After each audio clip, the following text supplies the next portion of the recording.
Voilà, on a passé la nuit sur ce petit spot en haut de Dinan, près de la citadelle. La nuit, il n'y avait personne, enfin on avait un voisin, lui, mais ça s'est bien rempli. Et là, on va faire une petite balade par un petit chemin boisé qui descend vers Dinan pour aller chercher les coupes du matin. Ouais. Bonjour.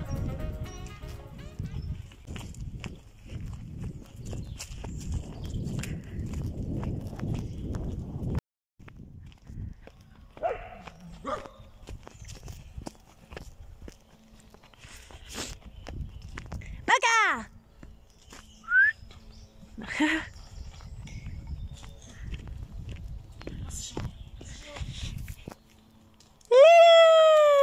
Il y a de la roche au milieu de la ville, c'est joli.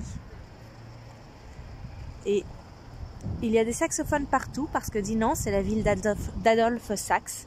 Adolphe Sax, donc l'inventeur de ce bel instrument. Et bien sûr la Meuse qui passe tout le long de la jolie petite ville.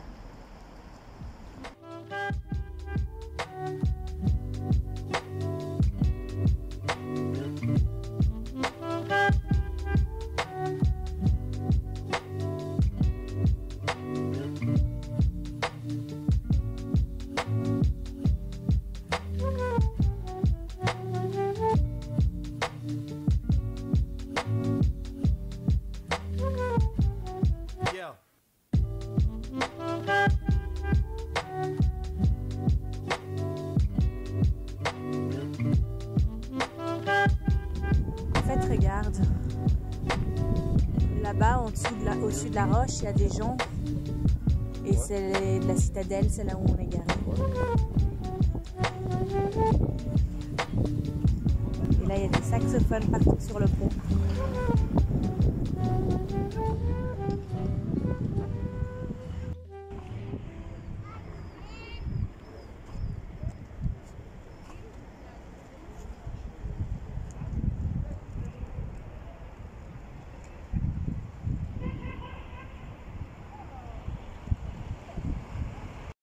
Alors, on a été chercher un petit pistolet club pour Yann.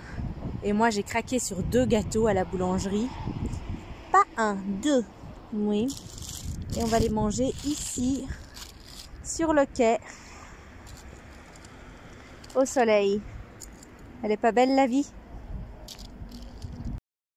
Alors, on a une Charlotte au chocolat avec ganache chocolat noir et copeaux de chocolat.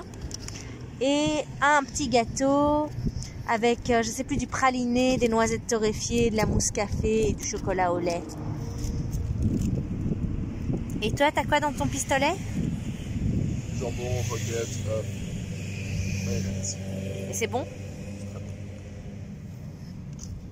Et on a un très bon jus de pomme aussi.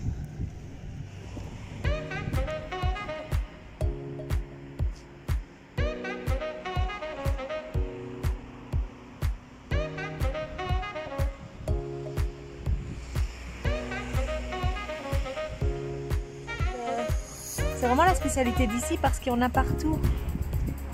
Des biscuits comme ça.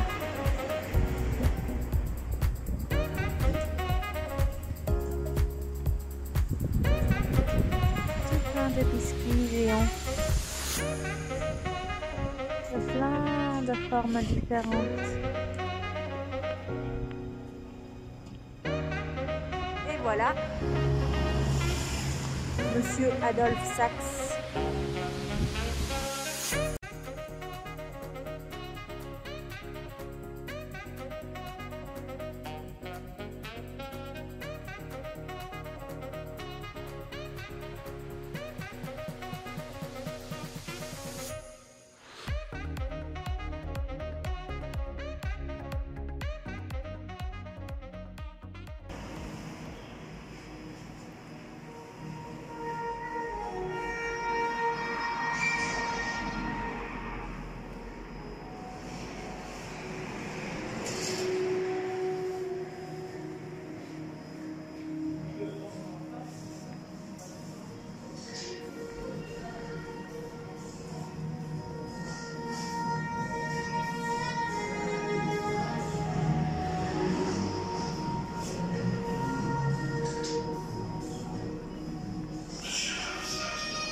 Bonjour à tous. Alors voilà, me voici de retour, enfin pas de retour vu que c'est un autre endroit, mais me voici au bois de Halle et avec ma belle récolte d'ail des ours que je vais couper en petits morceaux, mettre dans un bocal pasteurisé avec de l'huile d'olive et je sais pas, peut-être je mettrais bien des morceaux d'amande ou de noix. Moi je mets pas de parmesan parce que j'aime pas le fromage. On verra bien, on va commencer. Voici toute la récolte de bonnes feuilles que je vais rincer et sécher soigneusement et ensuite hacher et préparer.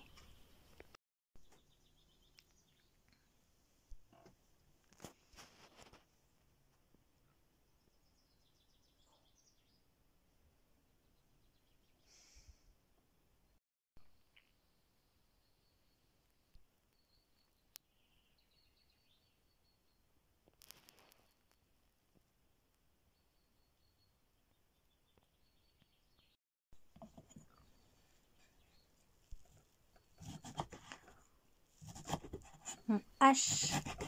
Bah moi, la dernière fois que j'avais fait ça, j'avais mixé carrément l'ail avec des amandes et de l'huile d'olive et je sais plus, du sel, du poivre. J'avais fait un truc tout simple, mais c'était délicieux. Mais là, j'ai pas de mixeur, donc je le hache le plus finement possible avec ce petit couteau bien aiguisé.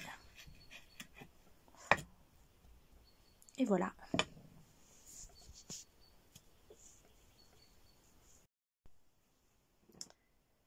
Voilà, donc pour hacher mes feuilles que j'ai donc lavées et j'ai essayé de les sécher. Elles sont pas sèches à 100%, hein, mais c'est pas très grave, je pense. Je les superpose comme ça, les unes sur les autres.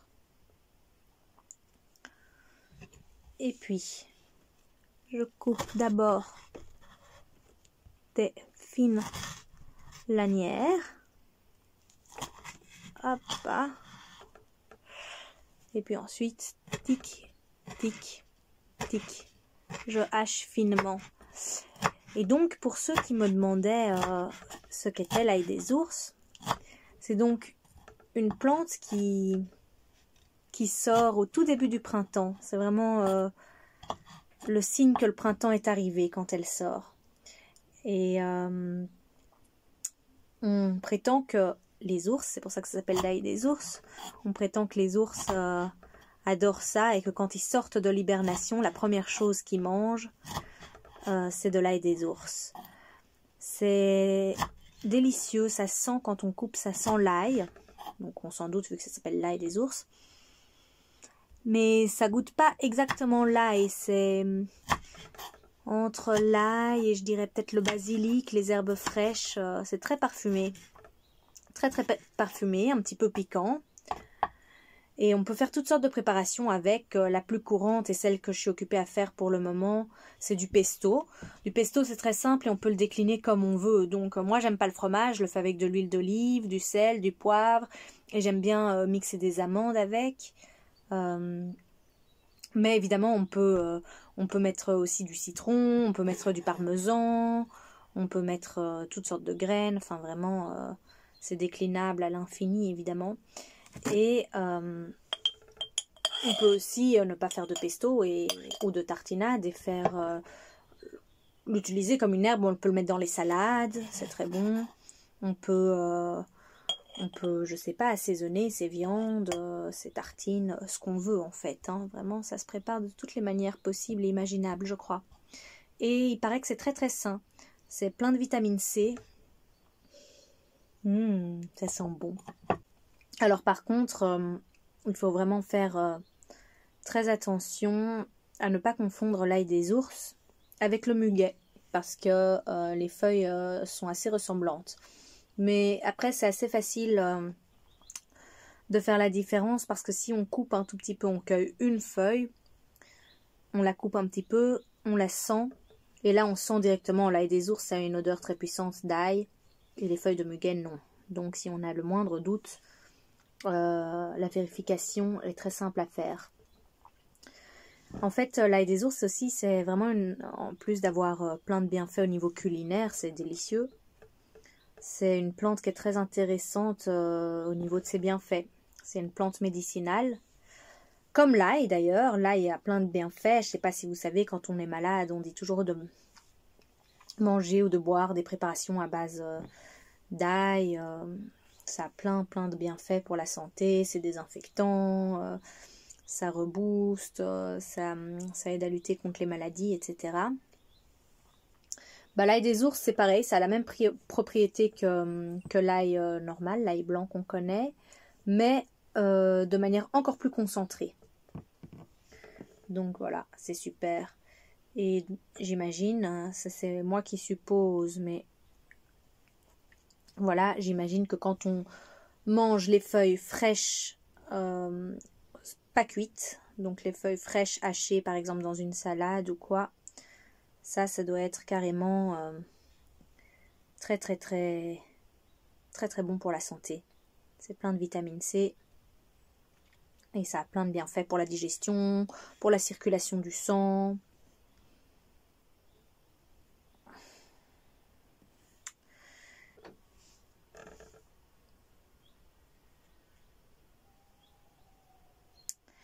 Je trouve ça très gai quand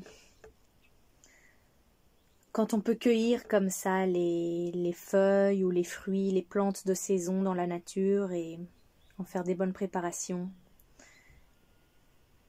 Je m'intéresse un peu à ça, je connais pas mal de plantes sauvages à consommer, mais pas encore tellement, j'aimerais bien en apprendre plus. J'avais déjà fait une petite balade, c'était en France je crois, une balade sur les plantes comestibles. On nous avait montré plein de choses et on avait dégusté, etc. J'avais pris des notes, mais c'était assez longtemps, j'ai perdu ça depuis, belle lurette. Mais j'ai un livre ici qui est assez sympathique, il est un peu gadget, un peu amateur, je trouve, mais il est quand même très sympa, qui est réparti en fonction des différents environnements qu'on trouve en France, en Belgique, etc. Genre les forêts, les bords de rivières, les prairies, je ne sais plus quelles sont toutes les catégories. Et ensuite, ça dit toutes les plantes sauvages comestibles qu'on peut trouver dans ces milieux. Ça nous dit les périodes où on peut les récolter, les bienfaits. Et à la fin, il y a plein de recettes avec toutes ces plantes. C'est assez sympa quand même. D'ailleurs, je pourrais regarder ce qu'ils proposent pour l'ail des ours, parce qu'ils ont d'office l'ail des ours dedans. Ah oui, ce que je voulais dire tout à l'heure par rapport à l'ail des ours, à la préparation de l'ail des ours, que je disais, les manger crus comme ça, dès qu'on les cueille, ça doit être très bon pour la santé. Mais il faut quand même que je vous dise, comme c'est une plante, comme on l'a vu dans la vidéo précédente, qui pousse près du sol, hein, c'est des petites feuilles comme ça par terre, entourées d'autres plantes, souvent d'orties d'ailleurs qui sont aussi comestibles, ou de ronces qui sont aussi comestibles. On ne peut pas les manger comme ça, comme on cueille une pomme et on croque dedans.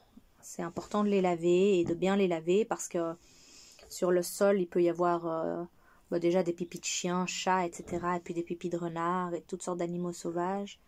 Et ça peut vraiment... Enfin, en dehors du fait qu'on n'a pas très envie de manger du pipi et que c'est pas très ragoûtant, ça peut vraiment aussi, je pense, être dangereux. Donc, bien rincer nos récoltes quand c'est des choses qu'on cueille par terre, c'est important. Mais ça apporte beaucoup de satisfaction de consommer des choses qu'on qu'on cueille et qu'on récolte dans la nature. J'adore me réveiller quand il y a un grand soleil et que je suis entourée de champs d'un côté. Tiens, ouais, Moka, il est déjà sorti faire pipi. Il a un petit copain blanc là qui se promène toujours tout seul. Je sais pas où est Moka. Et de l'autre côté, la forêt. J'adore. Il n'y a rien de mieux que de se réveiller comme ça. Franchement, si c'est pas ça le bonheur, alors c'est quoi?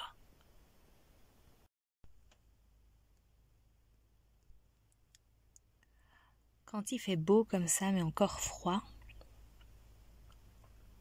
alors j'aime bien m'installer à l'avant pour prendre mon café parce que j'ai tout le soleil sur moi qui me réchauffe, mais j'ai pas le vent glacé. Et puis il y a la vue, évidemment, vu que je suis garée en forêt. Alors je prends mon petit café, je lis mon livre avec les rayons de soleil qui me réchauffent, ma petite moquette qui fait sa tarteflette. Ça veut rien dire. Ma petite moquette qui fait sa carpette, plutôt. Et c'est agréable comme tout.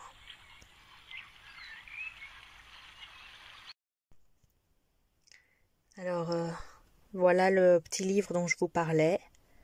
Donc, des plantes de nos régions à cueillir et à cuisiner. Et au tout début du livre, déjà dans la section... dans la section La forêt, la première des plantes. Oh non. C'est donc l'ail des ours, ou ail des bois, ou ail sauvage, à la sortie de l'hiver. Donc ça se trouve dans les forêts, mais près des petits ruisseaux, et tout ça c'est dans les milieux humides et ombragés.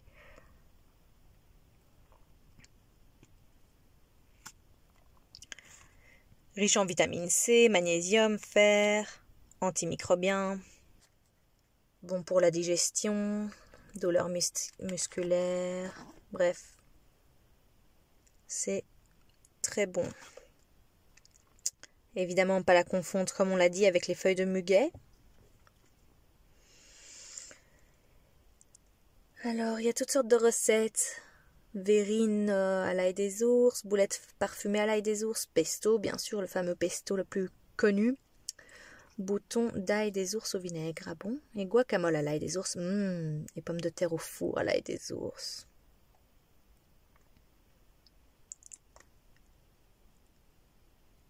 Ok. Et du coup, on peut le cueillir février, mars, avril. Voilà. Voilà, c'est tout pour cette vidéo. J'espère que vous avez apprécié. Et si c'est le cas, n'oubliez pas de vous abonner, de mettre un petit pouce et un petit commentaire. Alors voilà, c'est vrai que j'ai posté moins de vidéos ces derniers jours. Je suis de nouveau fort occupée parce que j'ai repris mon stage en tant qu'éducatrice et donc c'est un temps plein. Normalement, je finis mon année en juin, fin juin, et à ce moment-là, si le coronavirus le permet, on partira pour des aventures hors Belgique, au soleil, et ça promet des très belles aventures. À bientôt!